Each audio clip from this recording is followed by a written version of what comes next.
Today I wanted to talk about different sling types and different sling grips and why you might want to use one over the other. So to begin with, sling types. You can categorize slings in a couple of different ways. First, there's the pouch type. There's solid pouches and then there's split pouches. And these come in a variety of forms. You can have split pouches made of paracord, made of nylon webbing, made of like the Balearic style. You can also have solid pouches that are made out of leather that are, again, out of webbing, like this one, or even woven pouches. And those are the main pouch types. And then strand-wise, you have either braided strands, like the practical paracord sling, or you have just single strands, like this seatbelt sling. And those are your four main types of slings. So what's the advantage of one sling type over another? Well, split pouches are pretty universal, pretty versatile. They can basically hold almost anything except for very small stones or projectiles. I actually really like split pouches. They can be spread apart so they can hug a projectile.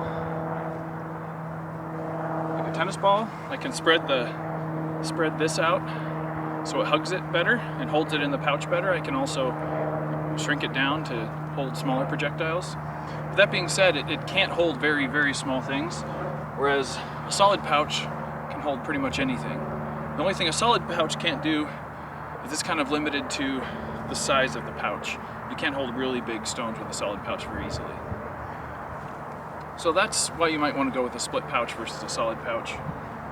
There are also some more nuanced differences between split and solid pouches in terms of the grip on the projectile, and when you're starting to swing your sling around, sometimes one's more prone than the other to having the projectile slip out early, and it really depends on your projectile type and the sling itself. Basically, you have to think about the friction of the sling and the friction of the projectile type. Those are some considerations. And as far as the cord type, whether to go with a single strand like this or a braided type, it's mostly to do with preference, but I will say I think that the braided type actually gives you a little bit more control in terms of wrist orientation and projectile spin. But that being said, it also braided cords are a little bit heavier, and so they take longer to get out of the way of the projectile, and so they impart more spin, but they also, you have to exaggerate your movements in order to get the kind of spin that you want. So with slinging tennis balls, spin is very important if you want to get the ball to go straight versus curving left or curving right. With a single strand, it's very easy to get one type of spin. I don't know if it's as easy to change the type of spin. Like when I say type of spin, I mean direction of curve. I tend to, with single strands, to get it to go to the right, whereas with heavy braided cords, I tend to get it to go to the left. The other reason you might want to go with a single strand versus a braided strand is that single strands are just lighter, and a light sling will equate to faster speeds. Now, I've tested this over and over again, and it's unequivocally true. With the same length of sling, if you have a really light sling compared to a heavy sling that's the same length, the light sling's gonna sling faster. That's just because you don't have to store up the energy in the sling itself. You get to store the energy into the projectile, and it goes forward instead of the sling having to release and then dissipate all that energy as a whip into the air, and instead it goes into the projectile. So that's one reason to use a single strand versus a braided strand. Now, I will say, again, a lot of this comes down to preference.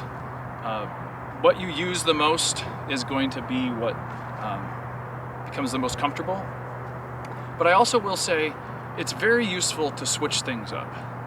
I don't think I became as good of a slinger until I started changing things up, starting to try new ways of making slings and using slings, trying these, braided, really heavy braided slings, and also these lightweight single strands. Also, I started experimenting with different release knots and release mechanisms. In this case, a tab, where it kind of you hook it with your thumb and your thumb releases. This feels a lot different than, say, a large knot on this versus a paracord knot versus, where'd it go? Versus a smooth cord. This grip. All three of those things are much different and behave much differently, but until I started trying them all, I don't think my brain was adaptable enough. And once I started training with them all, I started getting much more adaptable, and it became a lot easier to hit my target. And so I will say it's very beneficial to change things up and try a bunch of different sling types, a bunch of different sling release mechanisms and sling weights, as well as sling lengths. Mix it up. It'll make you a better slinger. Sling grip, and why you might want to use one type of sling grip over another. So first off, there's different types of slings that require different types of grip. There are, and it's all about what's on the release cord, there are release knots, there are tabs, and there's the smooth release cord. So all that's going to kind of dictate a little bit about how you grip the sling, and also how the sling needs to be made. So I'd say let's start with the Balearic style, because it has a long release cord that you can just grip kind of anywhere you want. So this kind of is the most versatile. So I'll talk about this one first. But first off, you've got 4 fingers and you've got a retention loop. You can put this on any one of your fingers. And mostly it comes down to preference, whatever's the most comfortable for you, but there are some differences that it will make during the throw. So a lot of the Balearic slingers like to put it on their index finger and then grip the cord. What this does is it actually makes let me try to grab a ball here. This actually makes the sling hold on to the projectile a little tighter. You can see the angle of the cords. It's going this way, and so it's kind of cupping the projectile a little bit better. Whereas if I put this on my pinky finger, you can see that the cords are now kind of going away from the projectile. So it doesn't have as much contact area. So you might be more prone to slip outs with this.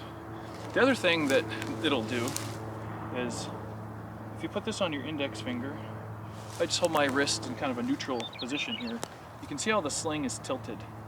So if I were to be at release, the release cord is in front of the retention cord, and so that'll give it a spin that makes it want to curve to the right. Whereas if I put this on my pinky and then hold my wrist in that same neutral position, it's the opposite. And so this is going to make the ball curve the other way and want to curve to the left. So that's one reason you might want to try changing the position of the retention loop on your hand. So the thing that I don't like about the Balearic style on the index finger is that for me it gets kind of in the way of gripping the sling a little bit. It's just extra space on my finger, so it's a little bit uncomfortable.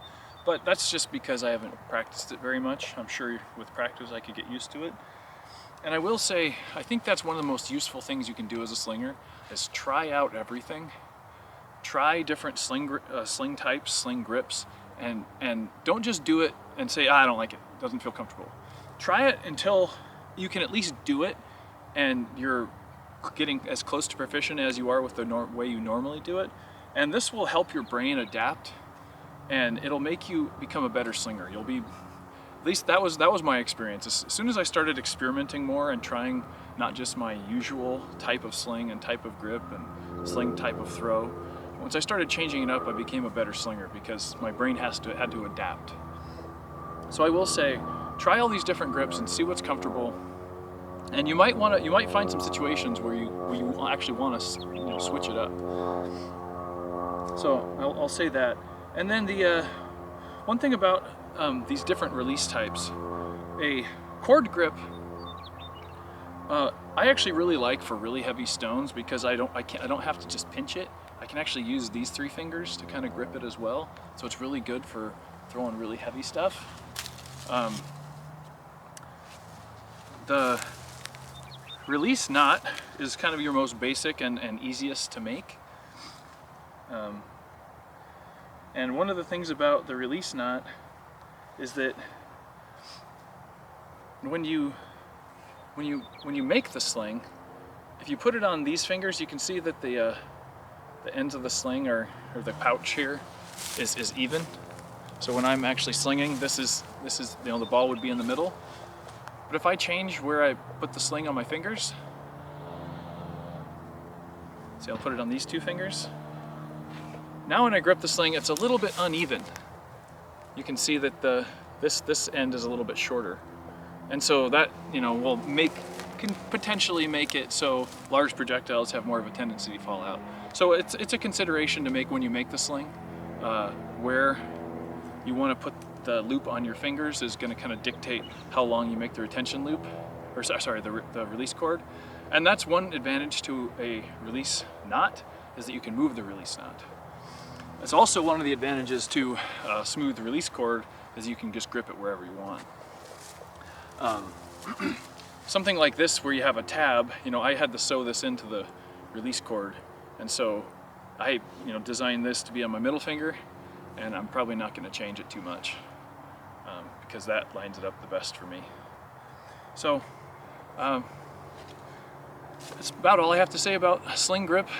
Definitely try different things because it does help your brain adapt, and you'll find things that you found uncomfortable before a lot more comfortable, and you can try a lot more wider variety of slings that way. Okay, the last thing I want to talk about is some unconventional grip styles. So this is one of the grips I recently learned about and hadn't thought of before, but it actually has it's pretty useful in some ways. And that is, so normally when you put a sling on your hand, you put the pouch facing up and put it on your hand and fold it over.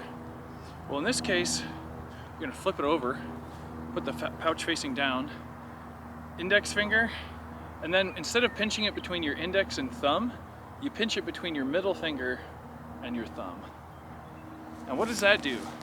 So that, if I'm slinging now, instead of the pouch rolling from the top out like this, it's going to do this. So that's going to put an opposite spin direction on the ball. Additionally, if you do a figure 8 and go over the head overhead, it puts the sling pretty much in this position, and so it'll roll out this way and put backspin on the ball. So that could potentially be a very useful grip if you want to do different things with the spin of the projectile. And lastly, there's a grip that you can do that is quite unconventional in my opinion, which is instead of gripping it between your index and pinky, you put it between your index and middle finger, kind of like you're holding a cigarette, and you can do this sort of throw where you just do that, and it just sort of slides out between your fingers. It's more like a staff sling, and that's potentially very useful for also putting backspin on the ball, as well as having a very quick release style. So those are some different grip styles, different reasons to use them. Yeah, again, try them out, try different things, and see what works for you. And remember that the more things you try, the better slinger you're probably going to become.